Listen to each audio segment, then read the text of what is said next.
Mister Daniyal साहब, पहले तो 243 मैं अभी तक जितने भी आपके साथियों से बात की है उन्होंने कहा कि हम आहंगी के लिए और सिनर्जी के लिए ये 243 ज़रूरी है। मैंने कहा ठीक है, ओके है, लेकिन आप क्या करना चाहते हैं वो तो समझा दें। उसका जवाब नहीं मिला, कुछ एक्सप्लेन कर देंगे?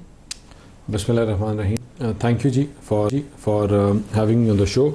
पहले अगर बात करें मैं इस सवाल की जाने से पहले कि देखें जो 27वीं तरमीम है उसके ऊपर हमेशा की तरह एक जिस तरह उनकी कोशिश रही कुछ जमातों की कि प्रोपागेंडा करें या वो करें। जो 18वीं तरमीम इसकी 27वीं तरमीम का जो रूह है या जो इसकी एग्जिस्टेंस है वो 18th अमेंडमेंट की जो ओरिजिनलिटी थी, जो था कि delegation of power, devolution of power और किस तरह वफाक को मजबूत सूबों को पावर्स डेवोलेट की जाएं और ग्राउंड लेवल तक, और वफाक जो है वो मजबूती के साथ उनको ओवरसाइट कर सके। कॉन्सेप्ट वही है और उसी के ऊपर हम आगे चल के लेकर जा रहे हैं।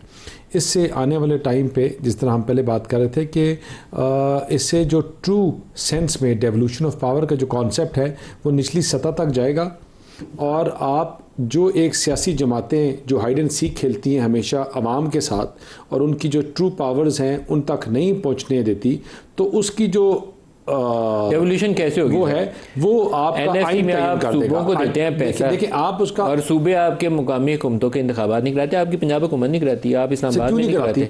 सर वो इसलिए नहीं कराती क्योंकि आपने इलेक्शन एक्ट के थ्रू आपने इन्फोर्स कराया या प्रोवेंशियल। जब आइन का हिस्सा बन जाएगी तो आपके पास you will have no other option than to go for it. You will be, आपको वो चीज़ें इवॉल्व करके उनको ग्राउंड लेवल तक लेके जाने जाएंगे। और ये जो पूरा सिस्टम जिसमें हम बैठे हैं आज हमारी आप ये 27वीं तरमीम जो है इसके अंदर आप ये प्रोविजन डालने जा रहे हैं कि मुकामी हुकूमतों का जो निज़ाम है वो इस आइनी तरमीम का हिस्सा होगा। हम ये चीज़ें डालना चाह रहे हैं। पहले मैं मुकामी हुकूमतों का निज़ाम आइनी तरमीम का हिस्सा होगा। नहीं, मैं आपको बताता हूँ। 24 करोड़ लोग हैं। 24 करोड़ लोगों को इलेक्ट करने के लिए कितने, उनके जो सिस्टम और चीज़ों को जो पार्लियामानी डेमोक्रेसी सिस्टम है 1200 बंदे हैं खाली एज ऑफ टुडे। हम MNAs MPs को डाल दें 1500 सिर्फ इलेक्टेड लोग हैं और सब ब्यूरोक्रेसी है। अब 18वीं तरमीम का मकसद क्या था कि डेवोल्यूशन हो और निचले लोएस्ट लेवल तक जाए। वो क्यों नहीं होती? क्योंकि आपकी लोकल बॉडीज़ हर सूबे की अलग अलग लिखा हुआ है और इसका जो ट्रू कॉन्सेप्ट है वो आपके लोकल बॉडीज़ 27वीं तरमीम में आप उसको आइन का हिस्सा बनाएंगे? नहीं, हम नहीं बनाएंगे। जो वफाक है वो एक सजेशन पुट कर रही है कि डेवोल्यूशन ऑफ पावर का ट्रू कॉन्सेप्ट एड्रेस हो, एक ड्राफ्ट क्रिएट कर रही है, वो ड्राफ्ट पार्लियामान को भेज रही है, पार्लियामान उसके ऊपर बात करेगी और कमेटीज़ के ऊपर भेजेगी और कमेटी फाइनल ड्राफ्ट की शक्ल क्या निकलती है वो एक जमात या हम अकेले नहीं, वो शक्ल क्या निकलती है वो स्टैंडिंग कमेटीज़ दोनों हो गया सर। लेकिन आपका इरादा यह है कि इसको 27वीं आइनी तरमीम का हिस्सा बना दिया जाए मुकामी हुकूमतों के निज़ाम को? नहीं, हमारा ये है कि 27वीं तरमीम में चीज़ें जो हैं डेवोल्यूशन ऑफ पावर जो नीचे तक जानी चाहिए लोकल बॉडी सिस्टम को, उसको ऊपर इसके क्लैरिटी होनी चाहिए। लाइक और clarity as an how should the system run, how should the money be distributed, what are the ways, how can the money go to the lowest levels. आपको ये मुकामी हुकूमतों के निज़ाम को आइन के अंदर प्रोविजन डाल के मैंडेटरी अगर करेंगे बाइंडिंग, तो फिर तो वो हो जाएगा कि सूबा पंजाब भी कहेगा कि मैं इंतखाबात करा लूँ।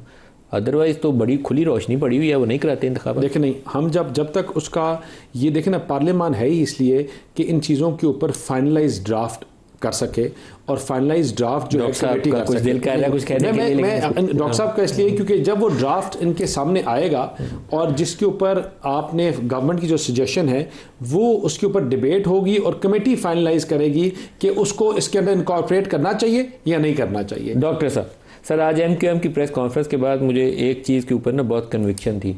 वो अहमद बिलाल साहब भी उस मुस्कुरा रहे हैं, लेकिन एक कन्विक्शन ये थी कि ये मुकामी हुकूमतों के निज़ाम के ऊपर ज़रूर बात करेंगे क्योंकि MQM की हिमायत लेने के लिए ना वो कराची में मुकामी हुकूमतें मांगते हैं। और दूसरी एक मेरा यकीन ये था कि 27वीं तरमीम तो पास हुई क्योंकि MQM मैदान में आ जाए तो इसका मतलब होता है डन डील है, फाइनल वर्जन है, आपकी अनाउंसमेंट हो गई है, अब होने वाला है। बिस्मिल्लाहिर्रहमानिर्रहीम, या का नाबुदु या का नस्तईन। हम बैरिस्टर साहब मतलब लॉयर, आपने एक सवाल पूछा 3-4 क्लैरिटी के लिए, उस 5 मिनट में कुछ चीज़ क्लियर हुई आपको? मुझे नहीं हुई। मैं चूँकि मेडिकल का स्टूडेंट हूँ, मैं चूँकि मेडिकल नहीं, आप मुझे बोल लेने दें, मैं मेडिकल का स्टूडेंट हूँ, मुझे अभी तक समझ नहीं आई कि हम आइनी तरामीम की बात करें 27th कॉन्स्टिट्यूशनल अमेंडमेंट की। उन्होंने कहा कि ये होना चाहिए, आपने कहा कि ये आइन का हिस्सा होगा, उन्होंने कहा नहीं, लेकिन ये चीज़ होनी चाहिए, आइन का हिस्सा ला रहे नहीं। मुझे आई डिड नॉट अंडरस्टैंड। मैं आपको बात बता देता हूँ। बेसिकली अगर मैं कॉन्सेप्चुअली जो 27वीं तरामीम और 26, ये उसका सीरियल वो है, वो नहीं होती एक सीरीज आती है, सीरीज 1 सीरीज 2, ये 26वीं तरामीम की कंटिन्यूएशन है। इसमें दो चीज़ें हो रही हैं। एक, हम कोशिश कर रहे हैं कि जो 18th अमेंडमेंट के अंदर बाज़ छोटी मोटी खामियां प्लस आई तो वो ठीक कर ले। मेरे लिहाज से वो इस लिहाज से कि आपने एक पार्टी को कहना है कि ये देखो तुमने इन चीज़ों पे मानना है। जो पहला हिस्सा है, उसका पहला हिस्सा क्या है, वो है कंट्रोल एंड कमांड का। 26वीं और 27वीं की जो एक सेक्शन है जो सबसे इंपॉर्टेंट है, वो कंट्रोल एंड कमांड। कंट्रोल किसके हाथ में, कमांड किसके हाथ में है। उसके लिए हमने जो उसका सीरीज 1 था उसमें हमने जुडिशरी के दांत निकाल के फेंक दिए। दूसरी चीज आप अब क्या कर रहे हैं सर, ये आपकी राय है, मेरा इससे मुतफिक होना है, मैं अपनी राय बता रहा हूं। मैं आपको आपकी राय तो नहीं बता रहा ना भाईजान, मैं अपनी राय बता रहा हूं क्योंकि मेरी नजर में आप लोगों ने एग्जेक्टिव जजेस बना दिए पीसीओ से। तो सर वो तो बन गया, तो फिर आप 27वीं में क्या करेंगे? 27वीं में आप क्या करेंगे, बाकी चीजें रह गई हैं। वो क्या? जैसे अभी आपने कहा कि ये जो वो मैजिस्ट्रेट्स की बात है उसको ले आएंगे, आप बाकी चीजें लेकर आ जाएंगे। आपने कंट्रोल पर अभी आईनी अदालत है, अब बात आ जाती है आईनी अदालत की। देखिए एक चीज बैरिस्टर साहब और जितने लोग हैं ना वो कहते हैं कि जी आईनी अदालत इसलिए है कि उसके अंदर सारे, क्या आईनी अदालत और सुप्रीम कोर्ट दो पैरेलल चीज चल रही होंगी? सर आईनी अदालत बनेगी तो दो पैरेलल चलेंगे। इसका मतलब है कि आप पाकिस्तान की जुडिशियल सिस्टम में दो पैरेलल चीजें लेकर आ रहे हैं जो शायद एक दूसरे के साथ। अच्छा, वो लोग कहते हैं अगर आप ऐसा सिस्टम लेकर आए जिसके अंदर आप कहते हैं नहीं आईनी चीज स्पेशल है, तो फिर उसके अंदर उन जजेस को लेकर जाएं कि जो अपनी प्रैक्टिस के दौरान में वो बेसिकली कॉन्स्टिट्यूशनल लॉयर्स मशहूर थे।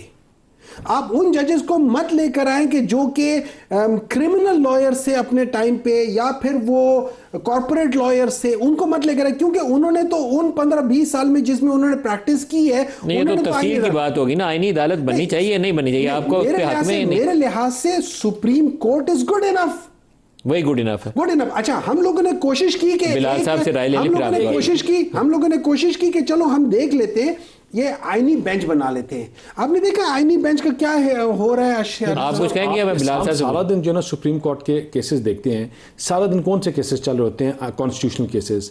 आपके टोटल 8% हैं कॉन्स्टिट्यूशनल केसेस, और जो सुप्रीम कोर्ट का टाइम लेते हैं वो पूरा दिन और 2-2 दिन और 4-4, क्योंकि यही बेंचेस दूसरे काम भी करते हैं और यही बेंचेस नॉर्मल काम भी करते हैं। देखिए आपका जब आपका 8% में आपका 100% एग्जॉस्ट हो रहा है, तो वाई नॉट आप उसको एक सेपरेटली एक पूरा कोड बना दें जो कॉन्स्टिट्यूशनल चीज़ों को एड्रेस करें।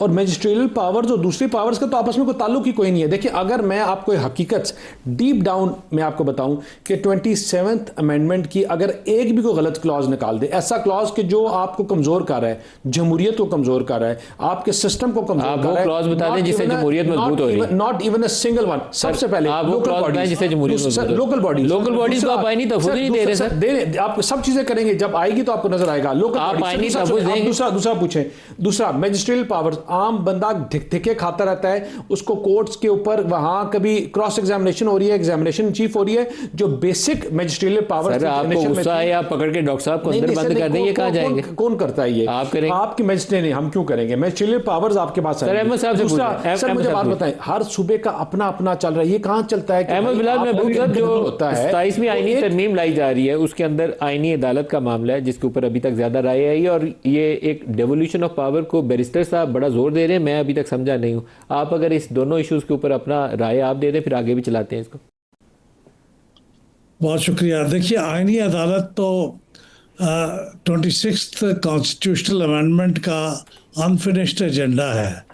ये तो उस वक्त बनाना चाह रहे थे और जमीयत उलमा इस्लाम उससे मुत्तफिक नहीं थी, तो एक कंप्रोमाइज़ के तौर पे फिर कॉन्स्टिट्यूशनल बेंच पे इत्तफाक करना पड़ा, जो कि बड़ा एक ऑड सा अरेंजमेंट है कि वो अलग अदालत भी है और नहीं भी है।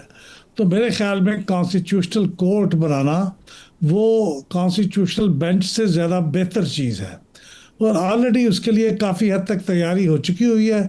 तो मुझे तो उसके ऊपर कोई एतराज़ नहीं है, और मैं उसकी बुनियादी इसी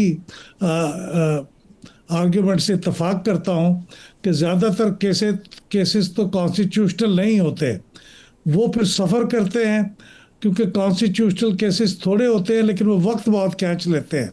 तो इन दोनों को अलग कर दिया जाए और इनको अलग अलग ऑपरेट करने दिया जाए, मुझे उस पर कोई एतराज़ नहीं है। दोनों बड़ी पार्टियों ने चार्टर ऑफ डेमोक्रेसी पे इत्तेफाक भी किया हुआ है, तो ये देखने की बात है जब वो बन जाएंगी तो उनकी कारकर्दगी कैसे बेहतर होगी। लेकिन अभी हाल ही दिनों में मैंने ये देखा है कि जो नॉन कॉन्स्टिट्यूशनल केसेस हैं उनकी डिस्पोजल तेज़ रफ्तार हो गई है, तो इसका मतलब है किसी हद तक फ़ायदा हुआ है।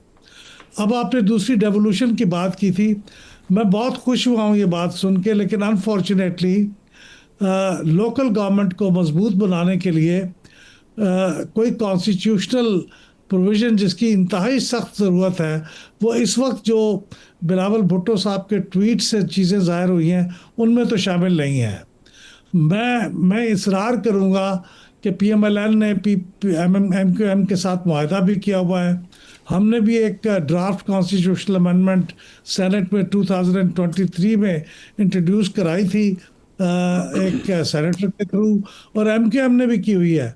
तो इस 27th अमेंडमेंट के पास होने का अफादियत बहुत ज़्यादा बढ़ जाएगी अगर आप उसको भी इसके अंदर शामिल कर लें। ऐसा नहीं हो सकता कि आप बाकी चीज़ें तो अभी पास कर लें लेकिन उसके लिए कमेटियां बना दें। ये कमेटियां बनाने की कोई ख़ास ज़रूरत नहीं है। जो डिस्कशन होनी है ड्राफ्ट मौजूद है, आप इसी आइन के अंदर इसी 27th अमेंडमेंट के साथ शामिल करके वो कर लें। ये PMLN का बहुत बड़ा कारनामा होगा और इसको सब याद करेंगे। PTI के लोगों ने भी इसकी हमायत कारनामा तब होगा अगर पंजाब में इलेक्शन करवाने पे तैयार होंगे। अगर पंजाब में मुकामी हुकूमतों के इलेक्शन करवाने होंगे तो फिर कारनामा कैसे देंगे? नहीं, फिर वो चॉइस नहीं रहेगी, वो फिर उनको कराने पड़ेंगे। अभी उन्होंने मुतफ़िका करारदाद पास की है पंजाब असम्बली में, जिसपे PTI के लोगों ने भी उसकी हमायत की है। तो इसका मतलब ये है कि ये तकरीबन मुतफ़िका बात है, इसको शामिल कराना बहुत ज़रूरी है। इसके बगैर लोकल गवर्नमेंट को आपने एक फुटबॉल बनाया हुआ है। देखिए ना, पंजाब में 10 साल से इलेक्शन नहीं हुए, जिन मुल्क सूबों के अंदर इलेक्शन हुए हैं, मसलन बलूचिस्तान में कोयटा सबसे बड़ा शहर है, वहाँ इलेक्शन नहीं हुए, और जहाँ इलेक्शन हुए हैं वहाँ उनको पावर्स नहीं दी गई, वहाँ उनको इख्तियारात नहीं दिए गए, और वहाँ उनको फंड्स भी नहीं दिए गए। तो ये सारे मसले इंडिया में भी थे। उन्होंने 45 साल के बाद अपने मुल्क में आईनी तरमीम की, उसके बाद से हालात ठीक हुए। हमें भी ये करना चाहिए।